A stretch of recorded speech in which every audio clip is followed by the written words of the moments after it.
Welcome to the shadows of global commerce, where the prices are incredibly low, but the stakes are dangerously high for everyone. It starts with a simple package, bright and inviting, sitting on your doorstep like a gift from a secret admirer. You tear open the plastic layer, eager to see the treasure inside, ignoring the synthetic smell that wafts into the air. The price tag reads less than a cup of coffee, a bargain that feels like a victory against the rising inflation.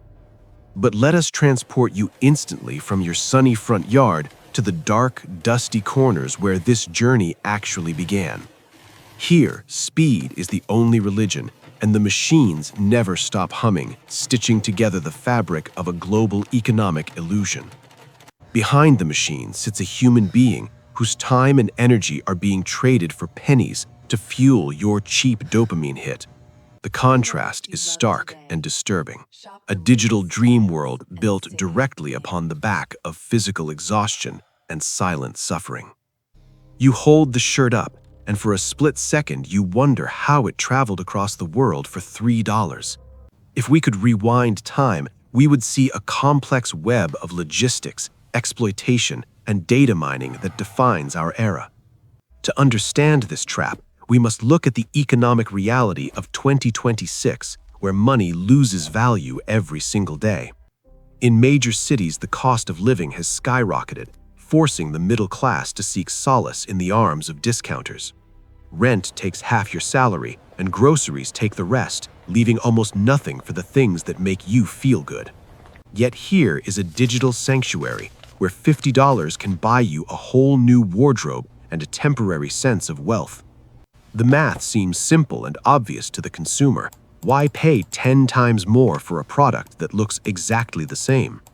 Financial anxiety is the fuel that powers these empires, creating a dependency on cheap goods that is hard to break from. These companies have positioned themselves not just as retailers, but as saviors for a generation that feels economically left behind. They have turned shopping into a social activity, a viral challenge where the winner is the one who spends the least money. Microtransactions accumulate into billions of dollars, a massive transfer of wealth disguised as small, insignificant purchases made by millions daily. We are drowning in stuff, but starving for meaning, filling the void in our lives with polyester blends and plastic accessories. This behavior is not accidental. It is the result of the most sophisticated psychological engineering the retail world has ever seen. Neuromarketing has turned your brain into a battlefield, targeting your vulnerabilities to bypass logic and trigger an impulse to buy. Notice the spinning wheels, the countdown timers, and the flashing lights. This is not a store. It is a digital casino. The algorithms know you're lonely at 2 in the morning, and they know exactly what product will comfort you momentarily. Social media amplifies this loop, creating a culture where unboxing is the main event and the product itself is secondary. The dopamine hit is potent but short-lived, leaving you with a craving that can only be satisfied by placing another order. You are not just a customer to them, you are a user to be engaged, retained, and monetized through addictive design patterns. Dark patterns in the interface trick you into staying longer, spending more, and giving up more personal information than you intended. Artificial scarcity drives panic buying, making you believe that if you do not act now, you will miss out forever. The result is a backlog of unopened packages, items bought not because they were needed, but because the game demanded it. But while you play this game on your phone, the physical world is reacting with a speed and scale that is terrifying. Thousands of planes take off every single day, creating an airborne bridge of cheap plastic between the factories and your home. Efficiency has been perfected to a point where a trend can be spotted, manufactured, and shipped in less than 3 days. Even creativity has been automated, with artificial intelligence stealing designs from independent artists to feed the insatiable hunger for newness. Independent creators watch helplessly as their work is stolen and mass-produced before they can even sell their first original piece. Copyright laws are too slow and too expensive to stop a machine that operates at the speed of the internet itself.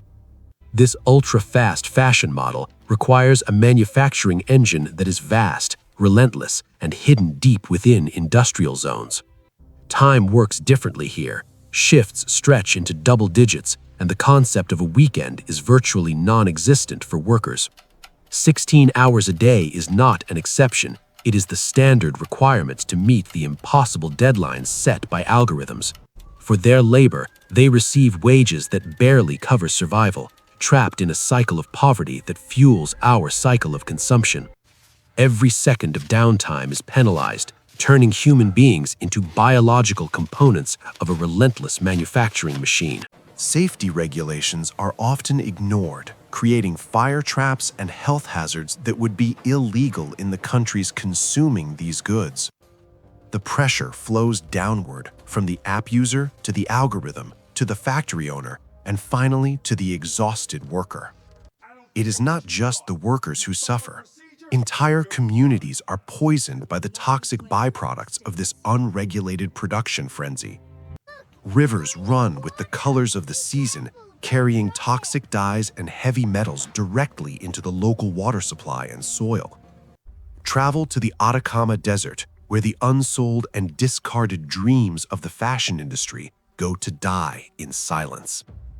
Here lie millions of garments that were never worn, produced solely to satisfy a predictive algorithm that guessed wrong.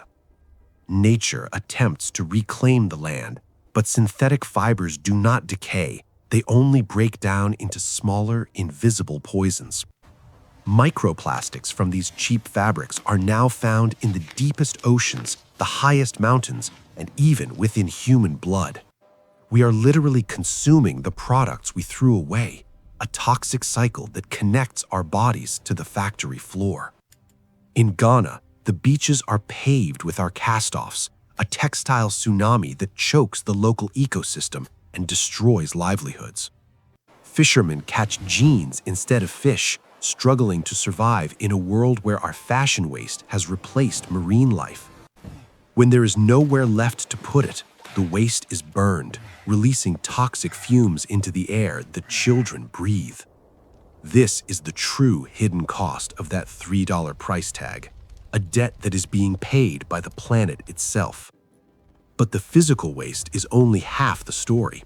There is an invisible commodity being harvested that is even more valuable.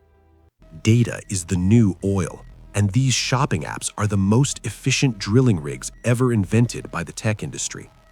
They collect everything: your location, your contacts, your spending habits, and detailed profiles of your personal life and identity. Governments are raising alarms about potential espionage and privacy violations, but the apps continue to grow in popularity regardless. Your data is packaged and sold to advertisers or worse, leaving you vulnerable to identity theft and digital manipulation. We blindly click "I agree" to terms we never read, trading our digital privacy for a discount on plastic goods. Some experts warn that these apps behave more like spyware than marketplaces, embedding themselves deep within your device's operating system. The clothes might be the bait, but you are the product, and your data is the real revenue stream.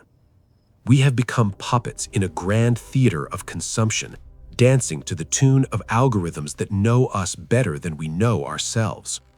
But there is a growing resistance, a quiet movement of people who are choosing to step off this high-speed treadmill. Slow fashion is returning, teaching us that the most sustainable garment is the one that is already in your wardrobe. Communities are rediscovering the joy of swapping, repairing, and valuing quality over quantity, finding style in sustainability. The most powerful vote you have is not at the ballot box, but in where you choose to spend your money. Deleting the app is an act of rebellion, a declaration that your attention and your values are not for sale. Citizens are demanding stricter laws to hold corporations accountable for the human and environmental crimes committed in their supply chains. In 2026, true style is defined not by how much you own, but by the story behind what you wear.